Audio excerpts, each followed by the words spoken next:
Сәлем достар, бүгін мен сіздермен дәл осындай жастық жасайтын болам. Размері 40-40.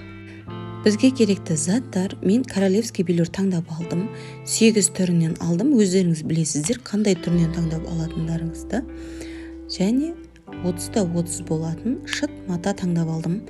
Тігін машинасы, қайшы, сызғыш, қалам қажет болады. Алдымен қалай орналастыратынымды белгілеп алу үшін рет-ретімен қойып алдым.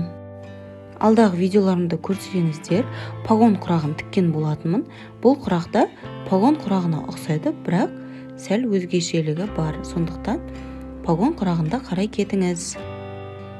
Королевский бельюріміздің түгіне қарай бірінші оң тігіп аламыз. Таңдаған түсімізге байланысты ары қарай жалғастырып тіге береміз. Матамыздың түгін қарауды ұмытпаңыз.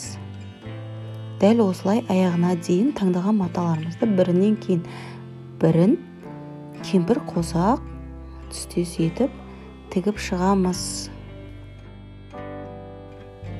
Достар, егер де менің жасап жатқан жұмысым сіздерге ұнап жатса, каналыма өтіп, лайк басып, комментарий жазып, арнама тіркеле кетіңіздер. Мен сіздерді асыға күтемін.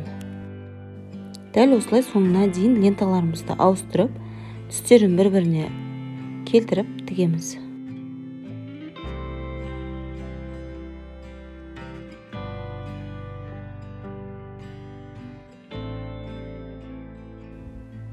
Құрағымыздың жиек-жиегін бекітіп, тігіп шығамыз.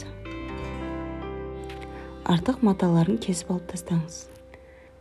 Бізге дәл осындай 2 құрақ қажет болады. Құрағымыздың бір бұрышын екінші бұрышына қосып сызып аламыз. Сызылған сызықтың жиегінен тігіп шығамыз. Сол кезде құрағымыз ортасынан кескен кезде сөгітіліп кетпейді. Сызылған сызықтың үстімен қырқып шығамыз.